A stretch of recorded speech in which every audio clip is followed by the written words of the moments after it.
புதுச்சேரி மக்களுக்கு வணக்கம். நம்ம புதுச்சேரி அரசு வந்து வாகன ஓட்டிகளுக்கு கட்டாய ஹெல்மெட்டுன்ற சட்டத்தை கொண்டு வந்தது ஒரு நல்ல ஒரு விஷயந்தான்.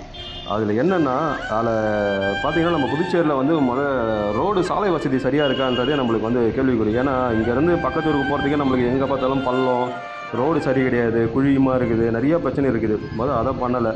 ரெண்டாவது பார்த்தீங்கன்னா, அப்படியும் நம்ம மீறி இருந்தாலும் இந்த வார இறுதி நாட்களில் வெளியூர் சுற்றுலா பயணிகள் வந்து நம்ம ஊரில் ஃபுல்லாக டிராஃபிக். இங்கேருந்து பாண்டிக்கு டவுனுக்கு போயிட்டு வரதுக்கு நமக்கு அவ்வளோ சிரமப்பட்டு எல்லா டிராஃபிக்கில் நின்று கிட்டத்தட்ட ஒரு அரை மணி நேரம் 3/4 மணி நேரம் இப்போ நம்ம டிராஃபிக் பார்க்க வேண்டிய நிலைமை வந்து புதுச்சேரியில் ஏற்படுது.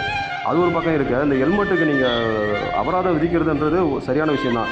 அது எந்த அளவுக்கு நீங்கள் சரியான முறையில் சட்டம் அனைவருக்கும் சமன்றது எப்படி நீங்கள் பின்பற்றுறீங்கன்னு தெரியல. இப்போ ஒரு கூலி தொழிலாளி வந்து ஹெல்மெட்டு போடலை, ஒரு பாமர மக்கள் ஹெல்மெட்டு போடலாம், கட்டாயம் அங்கேயே நிப்பாட்டி ஸ்பாட்டில் ஃபைன் வசூலிச்சுட்டு தான் அவங்ககிட்ட வண்டி சாவியே கொடுக்குறீங்க.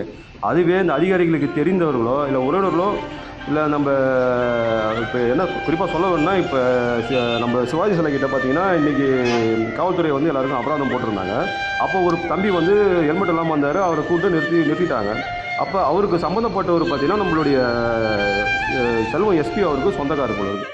அவர் வந்து நின்று அவருக்கு கை கொடுத்து வணக்கம் வச்ச உடனே அவர்கிட்ட சாவி திருப்பி கொடுத்துட்டு எந்த ஒரு அபராதமும் வாங்காமல் அவர் அனுப்பிச்சி விட்றாங்க. இது எந்த விதத்தில் நியாயம்? அப்போ வந்து அதிகாரிகளுக்கு வந்து உறவினர்களோ தெரிந்தவர்களோ இருந்திருந்தால் நம்ம எந்த ஒரு சட்டத்தையும் பின்பற்ற வேண்டாமா? அப்போ பொதுமக்கள் வந்து பாதிக்கப்பட்டால் வந்து ஹெல்மெட் போடாமல் வந்தால் நீங்கள் அபராதம் விதிக்கணும்.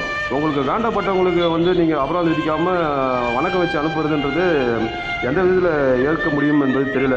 சட்டத்தை வந்து நீங்கள் பொதுமக்களுக்கும் சரி, உங்களுக்கு தெரிஞ்சவங்களும் சரி, எல்லாருக்குமே ஒரே மாதிரி பாருங்கள் என்பது தான் எங்களுடைய தாழ்மையான வேண்டுகோள். ஏன்னா மக்கள் வந்து இங்கே புதுச்சேரி மண்ணில் வாழ்வாதாரத்தை நோக்கி தினம் தினம் அவ்வளோ கஷ்டப்படுறாங்கன்றது தெரியும். ஒரு 1000 ரூபா பணம் சம்பாதிக்கிறது அவங்க எவ்வளோ கஷ்டப்படுறாங்கன்றது. ஆனால் நீங்கள் அவங்கள போய் பிடிச்சி அந்த 1000 ரூபா வாங்குறீங்க, சரிதான். அதே நீங்கள் எல்லாருக்கிட்டையும் வாங்கிடுங்க. எதுக்கு வந்து உங்களுக்கு தெரிஞ்சவங்க தெரியாதவங்கன்றதை நீங்கள் அந்த பாகுபாடு பார்க்குறீங்க? சரி, இனி வரும் காலத்துலையாவது இந்த மாதிரி இல்லாமல் கொஞ்சம் பார்த்துக்கங்க. நன்றி. இவ்வளோ பெரிய அங்கே ஒருத்தர் வீடியோ